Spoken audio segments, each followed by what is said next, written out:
이 시간 하나님께서 우리에게 주시는 말씀은 사도행전 14장 19절에서 28절 말씀입니다. 제가 보는 성경으로 신약 212쪽입니다.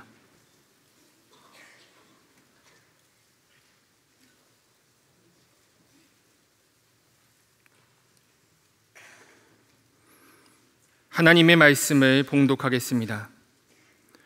유대인들이 안디옥과 이고니온에서 와서 무리를 충동하니 그들이 돌로 바울을 쳐서 죽은 줄로 알고 시외로 끌어내치니라.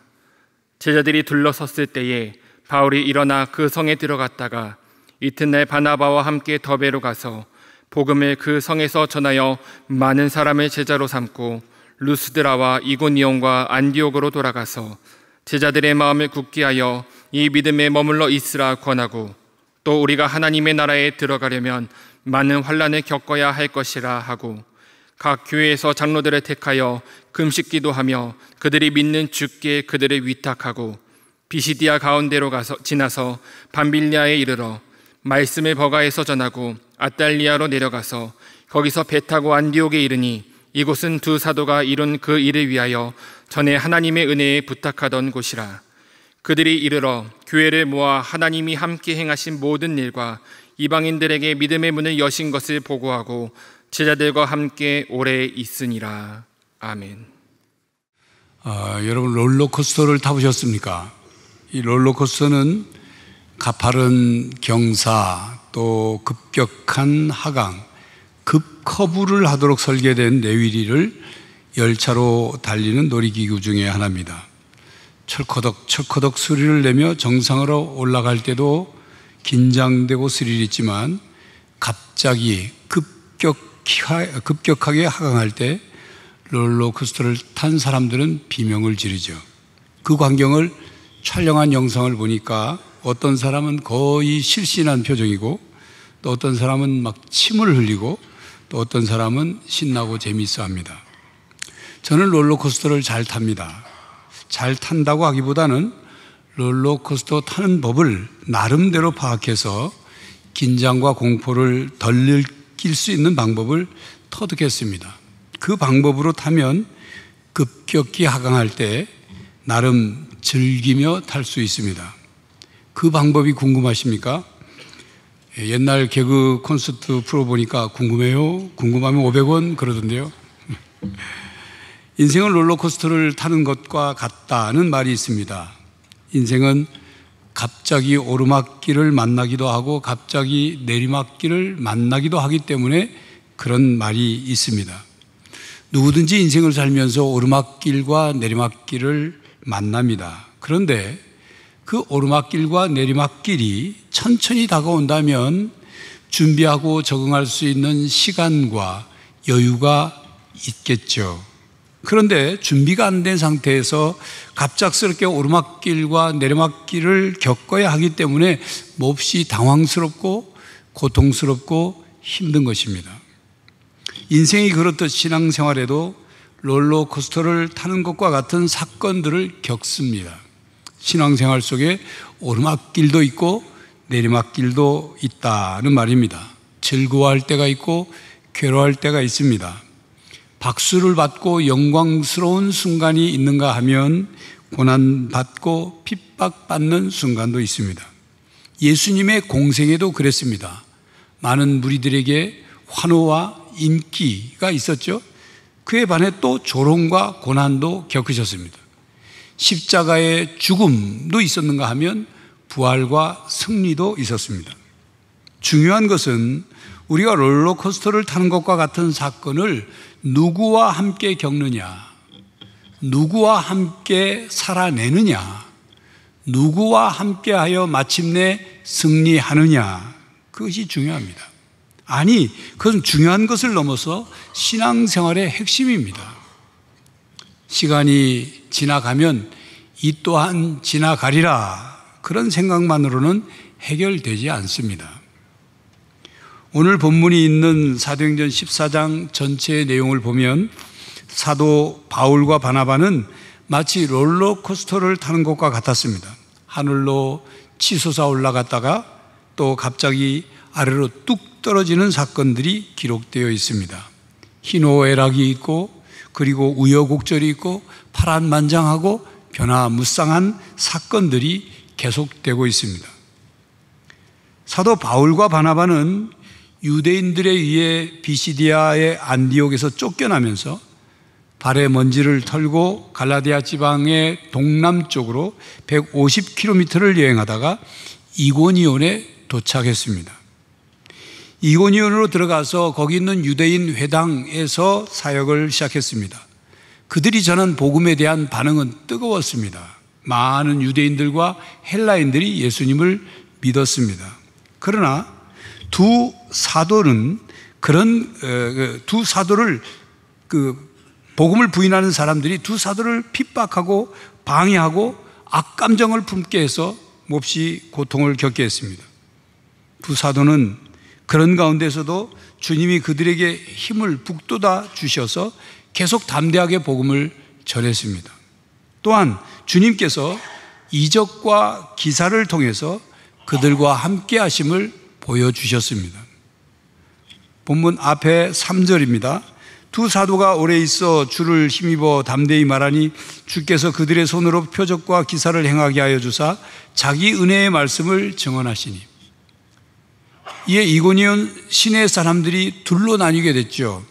작당하고 핍박하는 유대인들을 따르는 사람들, 그리고 두 사도를 따르는 사람들, 이렇게 둘로 나뉘었습니다. 그러자 이방인과 그리고 유대인과 그 관리들이 두 사도를 모욕해서 돌로 치려고 달려들었습니다. 사탄은 계속해서 유대인을 조종해서 복음을 전하지 못하도록 회방하고 박해했지요.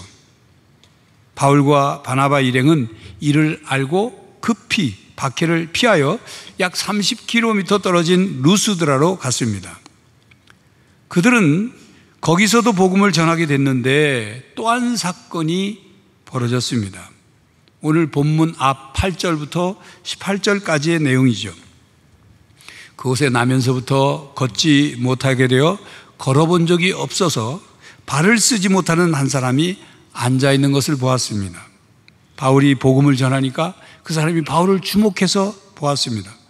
바울은 그에게 구원받을 만한 믿음이 있는 것을 보고서 큰 소리로 외쳤습니다. 10절입니다. 큰 소리로 이르되 내 발로 바로 일어서라 하니 그 사람이 일어나 걷는지라. 바울은 성령의 능력을 의지하여 치유를 명령하였고 발을 쓰지 못하는 사람은 그 명령을 믿음으로 듣고 반응했습니다. 그가 일어섰습니다. 자, 그렇다면 발을 쓰지 못하는 사람이 그 믿음이 어디서 났을까요? 바울이 전하는 말씀을 듣다가 믿음이 생겼을 것입니다. 그 사람이 믿음을 준비해서 나온 것이 아닙니다. 로마서 10장 17절에 믿음은 들음에서 나며 들음은 그리스도의 말씀으로 말미암았느니라 하는 말씀이 있지 않습니까? 하나님의 말씀을 들을 때, 진리의 말씀을 들을 때, 복음의 말씀을 들을 때 우리가 깨달아지고 그리고 믿음이 생기는 겁니다. 지속적으로 하나님의 말씀을 듣고 읽고 그리고 사모함으로 우리의 영혼이 그 말씀을 읽고 듣고 사모하고 받아들이게 되고 그리고 듣고 읽고 받아들인 말씀을 순종하고 실천함으로 우리의 믿음이 성장하는 것입니다. 바울이 나면서부터 발을 쓰지 못하는 사람을 고치자 루스드라에 사는 사람들이 난리가 났습니다. 그들은 신들이 사람의 형상으로 내려오셨다라고 소리를 치면서 바나바를 제우스 신으로, 바울을 헤르메스 신으로 불렀습니다. 그러면서 제우스 신당의 제사장이 소와 화환들을 가지고 대문 앞으로 와서 무리들과 함께 바울과 바나바에게 제사를 드리려고 했습니다. 신으로 한 거죠. 그들은 왜 바나바를 제우스 신이라고 바울을 헤르메스 신이라고 불렀을까요? 그리스 로마 신화의 제우스 신은 모든 신 중에 뛰어난 신입니다. 아마도 바나바가 풍채가 좋았기 때문에 제우스라고 부른 것 같습니다. 헤르메스는 해석과 능변과 행운의 신으로서 대변자, 신탁 전달자, 웅변의 신입니다. 바울이 설교를 주로 했기 때문에 바울을 이제 헤르메스라고 부르고 바나바를 제우스라고 부르는 거죠. 자, 그렇다면 그렇게 이름을 붙여서 부르면서 신당의 제사장은 왜 바나바와 바울에게 제사를 하려고 했을까요? 뭐 때문에? 그 지역에 내려오는 전설에 따르면 언젠가 제우스와 그의 외손자인 헤르메스가 아틀라스의 외손자인 헤르메스가 사람의 모양으로 그 지역에 내려왔답니다. 그 지역에 와서 1,000개의 집을 방문하면서 찾아갔지만 모두 거절당했대요. 오직 늙고 가난한 필레몬과 바키우스만이 그 두 신들을 맞아 대접했다고 합니다. 그래서 이 제우스 신과 헤르메스 신이 화가 나가지고 벌을 내렸다는 거죠. 그 지역에 있는 모든 집들이 홍수에 다 잠겨 쓸려 내려간 거예요. 오직 필레몬과 바키우스의 오두막만이 남아서 신전이 되었다는 겁니다. 그런 신화가 있기 때문에 루스드라 사람들은 이전에는 제우스와 헤르메스 신을 소홀히 행해서 벌을 받았으니 이번에는 영예롭게 대접을 해야 된다 하는 생각을 가지고 바울과 바나바를 헤르메스와 제우스 신으로 대접하고 제사를 드리려 했던 것입니다. 이에 바울과 바나바는 그들이 하는 말을 듣고서 옷을 찢으면서 사람들에게 뛰어들어가서 소리를 질렀습니다. 도대체 무엇을 하는 것입니까? 우리는 신이 아닙니다. 여러분과 같은 사람입니다. 우리는 여러분에게 복음의 진리를 전하기 위해서 이곳에 왔습니다. 신이니 뭐니니 하는 그런 어리석은 미신을 버리십시오. 살아계신 하나님을 받아들이도록 여러분에게 권하려고 온 것입니다. 하나님께서 인간과 만물, 하늘과 땅과 바다와 그 안에 있는 모든 것들을 만드셨습니다. 그분은 좋은 자연을 우리에게 만들어 주셨고 비를 내려 주셨습니다. 풍작을 허락해 주셨습니다. 여러분들이 배부르고 여러분들이 지금 마음이 즐거운 것은 여러분들의 행위로는 누릴 수 없는 하나님의 선하심에 대한 증거입니다. 그렇게 전한 거죠. 바울이 발을 쓰지 못하는 사람을 고친 사건은 예수님께서 행하신 기적을 기억나게 합니다. 또 사도행전 3장에 베드로와 그 요한이 성전 미문 앞에 앉아있던 걷지 못하는 사람을 고친 사건을 기억나게 합니다. 베드로가 그 사람을 나사렛 예수의 이름으로 일어나 걸어라 하고 고쳤을 때 그것을 보고 사람들이 베드로 앞으로 몰려왔죠. 베드로는 몰려온 사람들에게 이 일을 놀랍게 여기지들 마시오. 나의 권능과 경건으로 이 사람을 걷게 한 것처럼 주목하지 마십시오 라고 말했습니다. 베드로는 자신을 드러내고 자랑하고 인기를 얻을 수 있는 최고의 순간에 내가 아니라 예수님으로 말미암는 믿음이 낫게 한 것이라 그래 말했습니다. 바울과 바나바는 자신들을 신으로 숭배하고 대접하고 또 제사를 드려하는 사람들에게 자기를 자랑하고 자기를 과시할 수 있었죠. 영웅이 되어서 대접받고 어떤 영향력을 행사할 수도 있었습니다. 그런데 그들은 여러분, 우리도 여러분과 성정이 같은 사람입니다 라고 말했습니다. 사도 베드로가 백부장 고넬료의 집에 갔을 때 고넬료가 베드로 앞에 납작 엎드려서 절을 하니까 베드로가 고넬료를 이렇게 세우면서 왜 그러십니까? 나도 사람입니다. 그렇게 말한 것처럼 말입니다. 박용호 목사의 저서 사도행전 선교적 읽기라는 책에 보면 프레데릭 데일 브루나라는 신학자가 성령은 삼위일체 중 수줍어하는 분이라는 제목의 책을 소개하고 있습니다. 성령님은 무대 앞에 나서기 좋아하는 분이 아니라 겸손하게 뒤에 숨어 계시면서 그리스도를 증거하는 분이라고 설명했습니다. 그러니까 성령 충만한 사람은 수줍게 역사하시고 겸손하게 역사하시는 성령님을 통하여 겸손한 사람이 됩니다. 베드로가 그랬고 바울이 그랬고 바나바가 그랬습니다.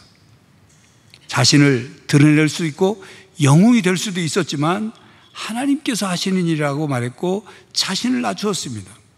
자신은 한 사람일 뿐이라고, 성령님이 역사하신 증거라는 것, 그걸 얘기했어요. 내가 했습니다.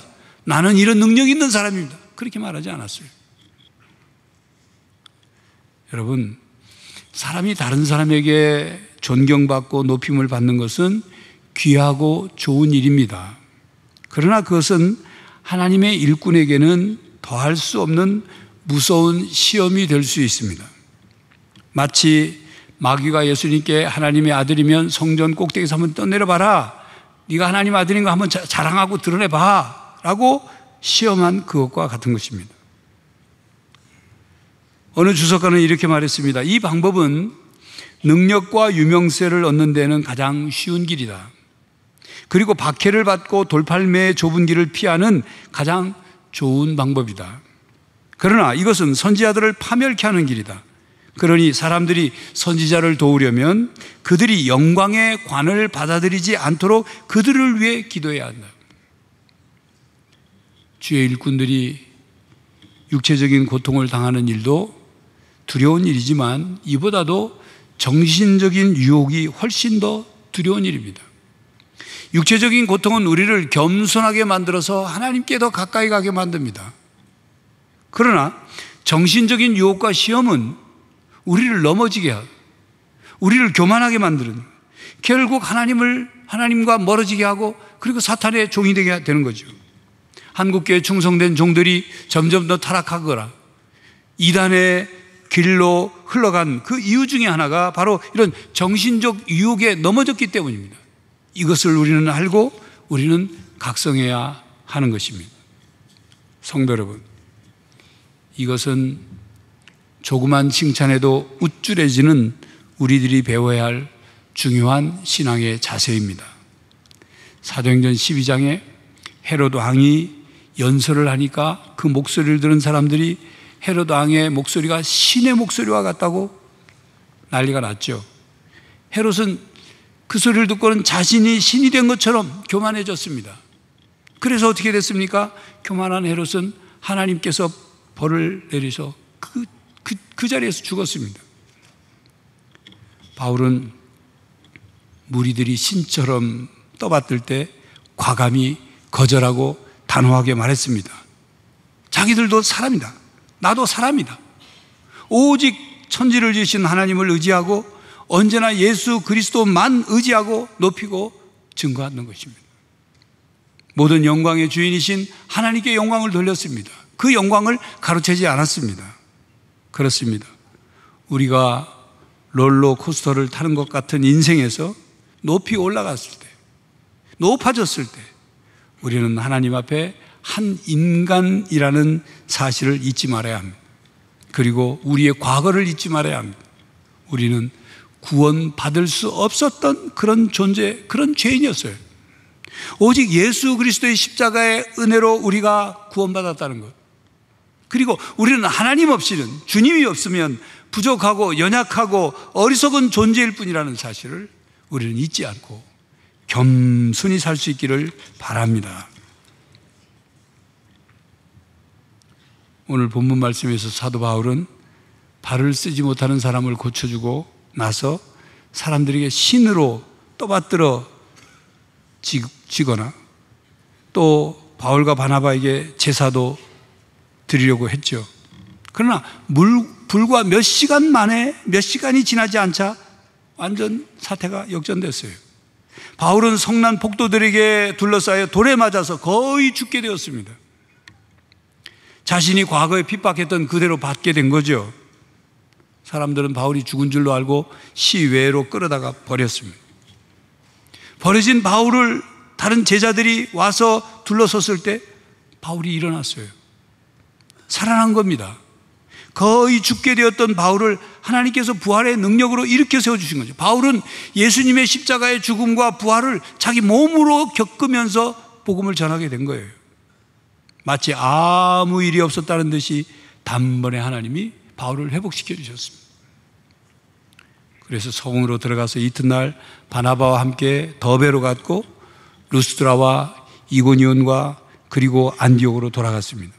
이것은 부활의 능력이 아니고는 설명할 수 없는 일입니다.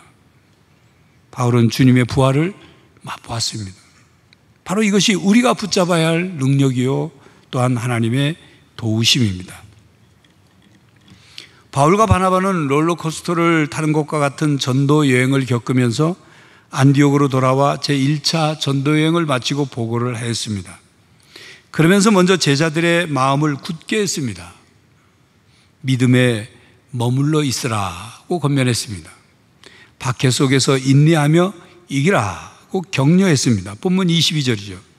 제자들의 마음을 굳게 하여 그 이 믿음에 머물러 있으라 권하고 또 우리가 하나님의 나라에 들어가려면 많은 환난을 겪어야 할 것이라 하고 그렇게 가르쳤습니다.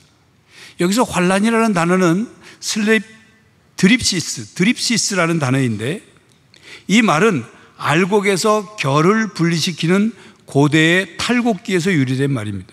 곡식은 탈곡되는 과정에서 고통을 겪죠.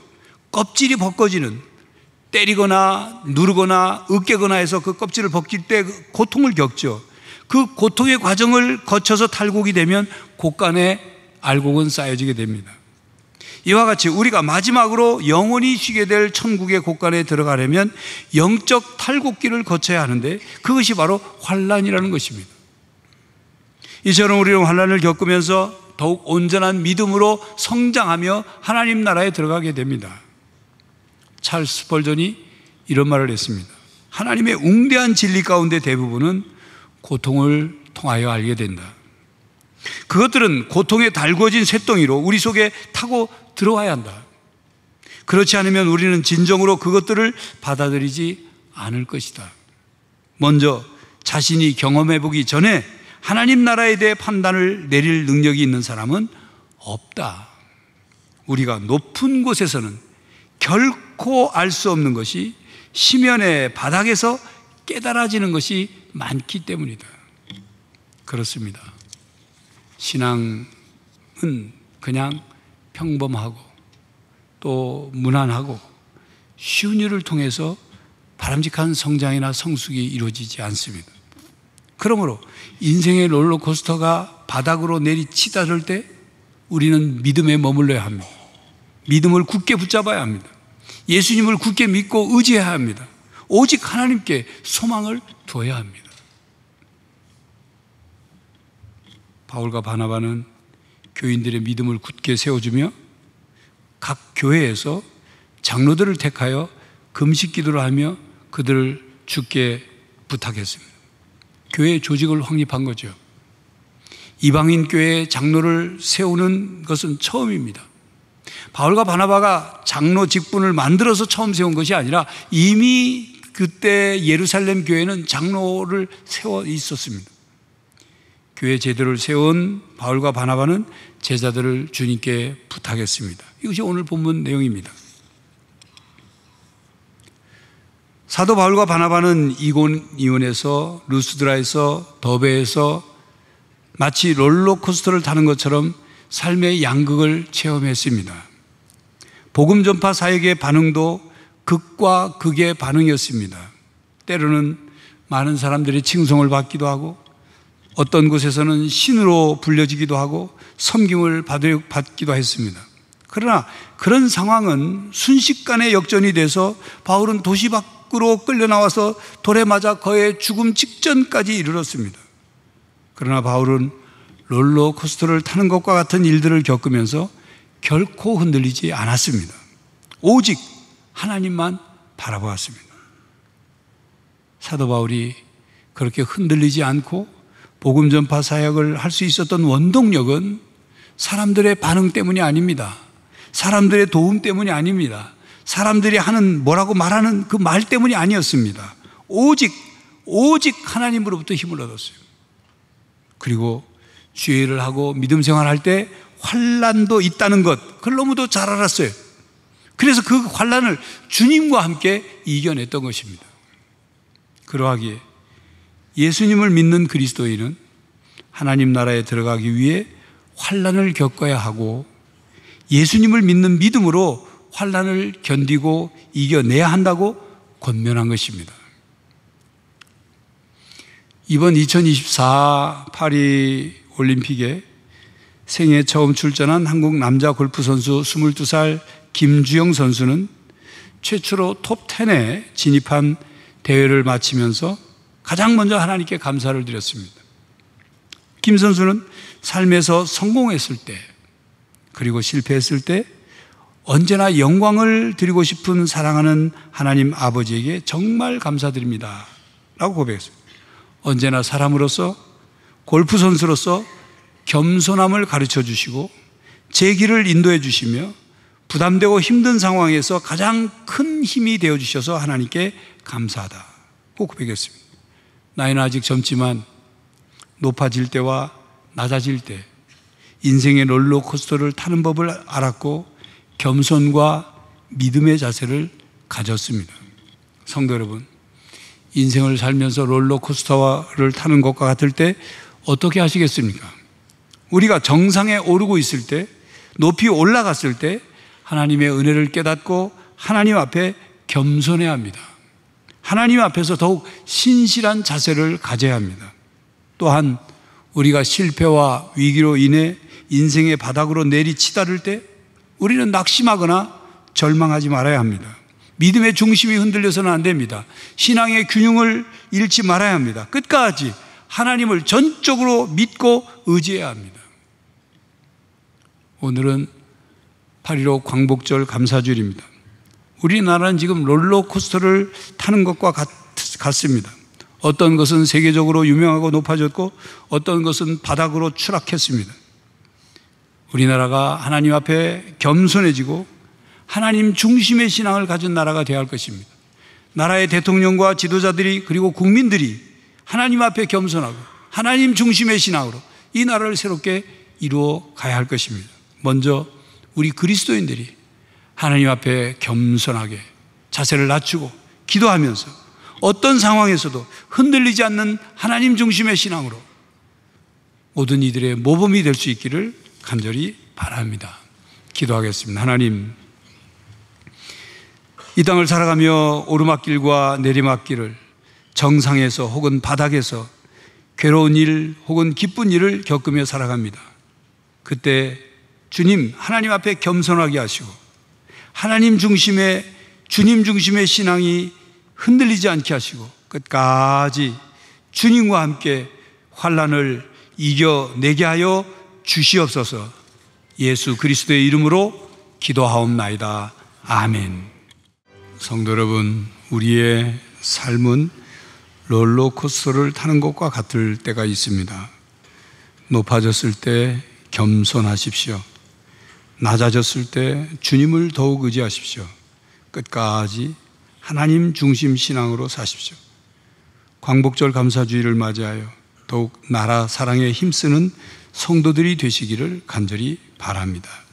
지금은 우리 주 예수 그리스도의 은혜와 하나님 아버지의 사랑과 성령 하나님의 교통하심이 어느 때든지 겸손하게 하나님 중심의, 주님 중심의 신앙으로 승리하며 살기로 다짐하는 모든 성도들과 가정과 삶의 현장 위에, 그리고 이 대한민국 위에 이제로부터 영원히 함께 하시기를 간절히 축원하옵나이다. 아멘.